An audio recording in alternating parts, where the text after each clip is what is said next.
Everyone needs to eat, for fuel and for pleasure. Hi everyone, I'm Shaun, a food scientist with A* Singapore Institute of Food and Biotechnology Innovation, or SIFBI for short. SIFBI contributes research capabilities encompassing biotechnology, nutrition, food process engineering, and analytics to support Singapore's aim to be Asia's food innovation hub. It also supports the nation's 30 by 30 goal to produce 30% of our nutritional needs by 2030. So I have a background in chemistry and food engineering, and some minors in human nutrition and horticulture. Through my research at A*, I hope to contribute to Singapore's food security and sustainability goals. I also explore how to improve the nutritional value of foods to help prevent chronic illnesses and improve population health. My training enables me to understand the food system from farm to fork. What this means is that I can then work with farmers to help grow nutritious crops, then transform it into healthy food products. We wanted to come up with food products that will be suitable for people who require soft but nutritional diets, such as the elderly and hospital patients. So here we have some soft tofu. So usually soft tofu has a very low amount of protein content, about 4 to 6%.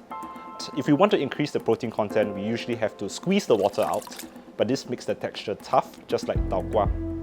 By using a new technology called high pressure processing, we're actually able to curdle high protein solutions to form tofu-like textures that remain soft. In this case, our tofu is able to achieve more than 10% protein. The second product we have here is pineapple tarts. They look exactly like a pineapple tarts, but something is different.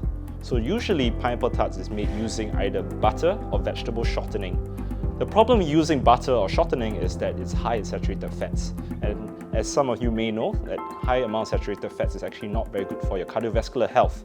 So what we have done is to replace the butter and vegetable shortening with a new type of fat, which we call the oleogel.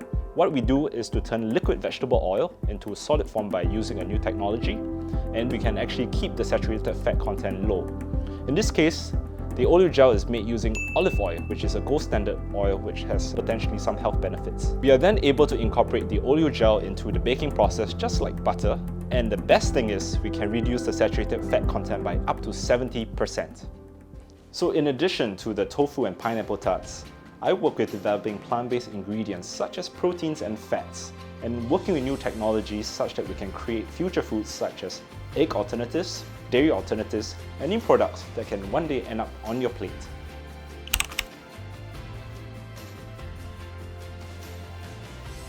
Oh, that must have been a successful dish. To learn more, catch the Star Lecture on the 23rd to 28th October 2023. See you there!